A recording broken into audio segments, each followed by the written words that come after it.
बधाई। बाबा साहब के चरणों में मेरा कोटि कोटि नमन। आदरणीय डिस्ट्रिक्ट जज साहब श्री विमल कुमार यादव जी, सैनी साहब निश्चित रूप से चले गए लेकिन डायस पर तो थे ही। जितने भी जजेस जो थे और चले गए हैं उन सबको और आप सामने बैठे मेरे भाइयों बहनों, आप सभी को मेरा जय भीम, आदाब, सत श्री अकाल, नमस्कार। साथियों, जो अभी यहाँ पर हमारी जज साहब निहारिका जी कह के गई थी, मैं उसी बात से थोड़ा आगे अपनी बात को शुरू करूंगा। लखनऊ में जो उन्होंने देखा, बाबा साहब की प्रतिमा पर लिखा था, मेरा जीवन संघर्ष ही मेरा संदेश। इसका क्या मतलब है? क्या हम सब लोग कभी इस बात को समझ पाते हैं कि उनका जीवन संघर्ष क्या था? कभी हमने जानने की कोशिश करी है? कभी हमने उनको पढ़ने की कोशिश करी है?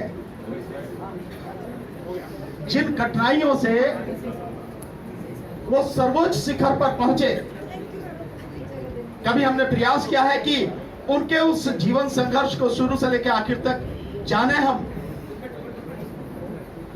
किसी महापुरुष की जयंती मनाना, यह पुण्यतिथि मनाना केवल इतना ही है कि हम आए, दिया जलाया, फूल चढ़ाए, कुछ भाषण दिए, सुना नहीं सुना और फिर चाय पी के निकल गए, सिर्फ इतना ही है? मैं समझता हूं इससे कुछ और है। निश्चित रूप से हम वकीलों का जीवन बहुत व्यस्त है, इसमें कोई शक वाली बात नहीं, लेकिन ये कुछ इस तरह के मौके होते हैं जहां से बहुत सी चीजें जानने का हमें मौका मिलता है। अगर हम उस चीज को जानने का प्रयास करें तो कई बार ऐसी चीज मिलती है कि जीवन में बहुत बड़ा बदलाव होता है। और बाबा साहब का जो संघर्ष है, आप इसको इस बात से शुरू समझे जरा कि जब वो स्कूल पढ़ने जाते थे, आप थोड़ा सा एक पल के लिए ये भी देखें कि आज हम जितने भी लोग हैं यहाँ देश की राजधानी में रहते हैं, 21वीं सदी में रह रहे हैं, बहुत अच्छी स्थिति में हैं हम, बहुत अच्छी स्थिति में।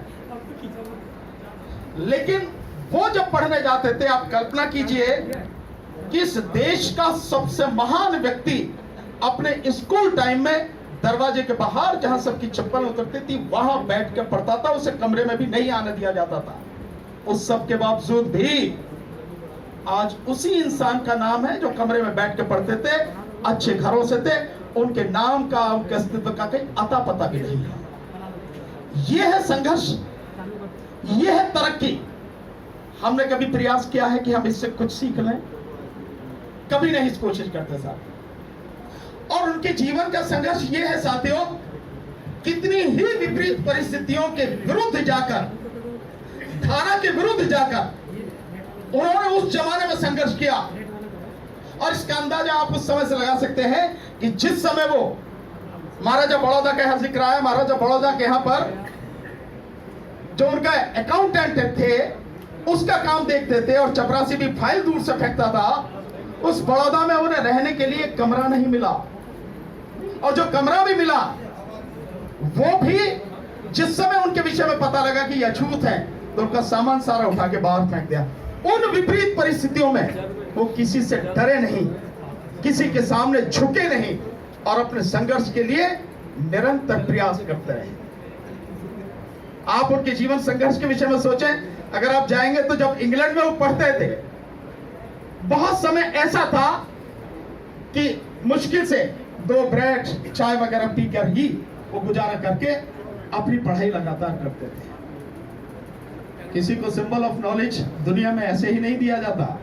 ये भारत नहीं है कि जहां नेताओं से अगर आपकी साठगांठ है, आपकी साठगांठ अगर अधिकारियों से है, आपकी जेब में पैसा है तो आपको कोई भी पुरस्कार मिल जाएगा। लेकिन अगर कोलंबिया यूनिवर्सिटी के गेट पर बाबा साहब की प्रतिमा लगी हो और अमेरिका का राष्ट्रपति आकर लिखता हो, उसका उद्घाटन करता हो और वहां लिखा हो सिंबल ऑफ नॉलेज, इसका कुछ मतलब है। और वो उनके सतत संघर्ष की वजह से ही उन्हें मिला। आज जब भी कहीं फंस जाते हैं तो वही देखते हैं उन्होंने क्या कहा था, उन परिस्थितियों में क्या कहा था, संविधान में क्या कहा था, संविधान की डिबेट में क्या कहा था। हम लोग वकील हैं, हमें तो संविधान पढ़ना चाहिए, लेकिन ईमानदारी से अपने अंदर झांक के देखिए, हम में से कितने लोग हैं जो संविधान के विषय में कुछ भी पढ़ते हैं। थोड़ा सा पढ़िए, संविधान में जो मूल अधिकार दिए हैं उन्हें पढ़िए, और उसके साथ साथ पढ़िए जो राज्य के नीति निर्देशक सिद्धांत है। अगर इतना भी पढ़ लिया तो हम समझ जाएंगे कि हमें कुछ करना है। अभी हम उसे भी नहीं जानते, पर फिर भी अगर कोई बात होती है, जब फंसते हैं, तो उसी समय संविधान में उस समय डिबेट हुई थी, उसमें क्या कहा था, किन परिस्थितियों में ये सारी चीजें बनाई गई, लागू की गई, उसमें झांक कर देखते हैं। अगर हमारे वर्तमान चीफ जस्टिस ऑफ इंडिया ये कहते हैं कि हम बाबा साहब के ऋणी हैं, इसका कोई अर्थ है, इसका कोई मतलब है, तो हम बाबा साहब के जीवन संघर्ष से अगर चाहे तो बहुत कुछ सीख सकते हैं। मैं दो उदाहरण आपको बताऊंगा साथियों। इस देश में आंदोलन चला सीए एनआरसी के खिलाफ। जितने भी लोग सीए एनआरसी के आंदोलन में थे, चंद सामाजिक कार्यकर्ताओं को छोड़कर बाकी कोई न बाबा साहब को मानता था, न सम्मान देता था, और न ही संविधान को जानता और संविधान के विषय में जानने का प्रयास करता था। लेकिन जब लड़ाई आगे बढ़ी, हम लोगों ने जब सारी चीजें एक एक करके बताई, संविधान के प्रावधानों को बताया, तो उसी आंदोलन के मंच पर बाबा साहब की प्रतिमा भी आई, संविधान की प्रियम्बल भी आई, और सारा सब कुछ होने लगा कि भैया संविधान को पढ़ो। इसी तरह से और बताता हूं साथियों आपको, इस सब के बावजूद आप देखेंगे किसान आंदोलन हुआ 13 महीने। उस किसान आंदोलन में 13 महीना हम कंधे से कंधा मिलाकर साथ में रहे। उस किसान आंदोलन में भी शुरू में बाबा साहब का अगर नाम ले दो आप, तो सबको बहुत ऐसा लगता था जैसे करंट लगता हो। लेकिन जैसे जैसे महीना बीता और बात आने लगी संविधान की, भैया संविधान ही बचाएगा, तो वहां भी बाबा साहब की प्रतिमा भी आई, संविधान की प्रियम्बल भी आई, लोगों ने पढ़ा, लोगों को बताया। ये सब बात बताने का मेरा केवल एक मकसद है। अभी यहां पर बहुत अच्छी बात कही हमारे गोस्वामी साहब ने कही कि बाबा साहब को केवल जाति में नहीं बांधा। निश्चित रूप से बाबा साहब भारत के नेता हैं, देश के नेता हैं। उनसे बड़ा राष्ट्रभक्त कौन होगा कि जिन लोगों ने उनको और उनके समाज की जिंदगी को नर्क से भी बदतर बना दिया। जब संविधान लिखा तो उनके खिलाफ भी कोई भेदभाव नहीं किया, सबके अधिकारों की रक्षा की, सबको दिया, कभी किसी के खिलाफ कोई मतलब किसी भी तरह की भावना देश की नहीं रखी। जो बाबा साहब, हम जिस तरह से हम कह देते हैं कि नहीं अरे यार उनके नेता, नहीं, कोई भी इंसान हो, अगर दुनिया में किसी को सिंबल ऑफ नॉलेज का किताब दिया जा रहा है, कुछ तो होगा।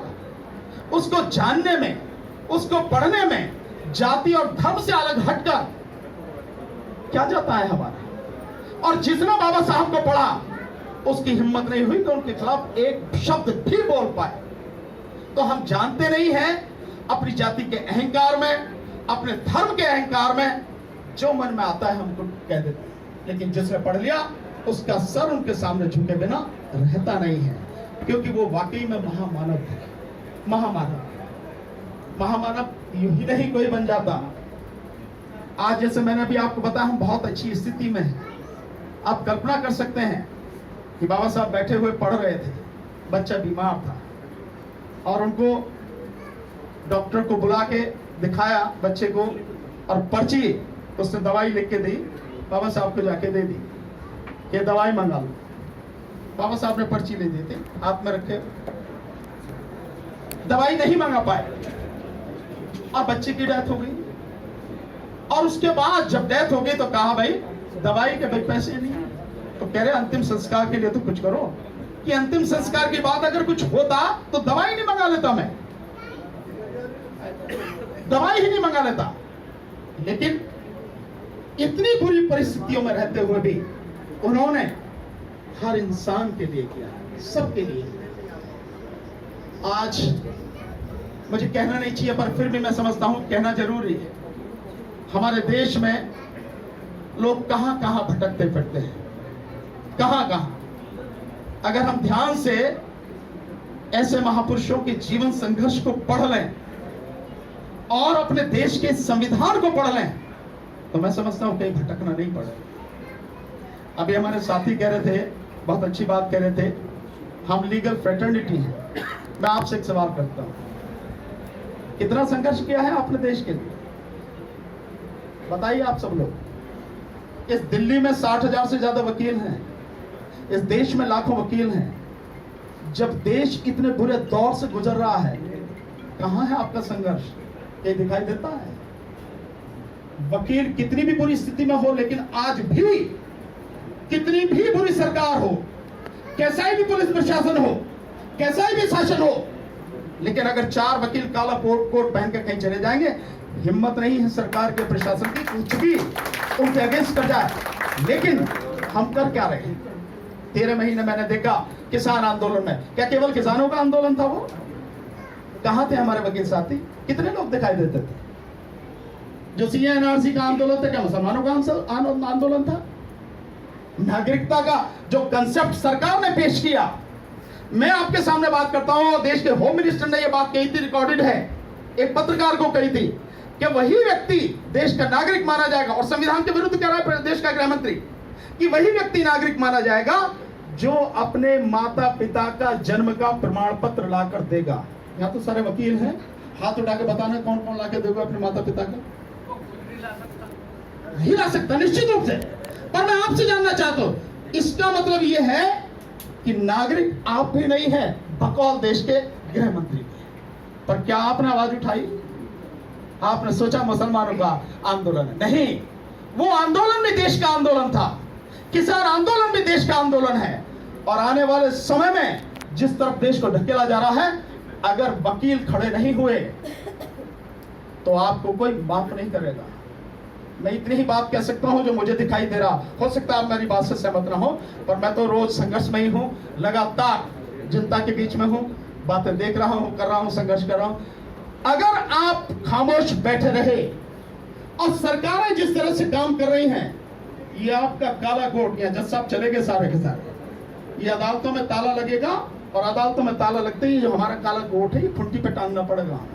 अगर इस देश में राजतंत्र स्थापित हो गया तो, और सारी कवायद उसी तरफ हो रही है, लेकिन कहीं वकील कम्युनिटी की आवाज नहीं है। बाबा साहब के जीवन संघर्ष से अगर कुछ सीखना है तो सीखो, धारा के विरुद्ध कैसे बहा जाता है, धारा के विपरीत कैसे लड़ा जाता है।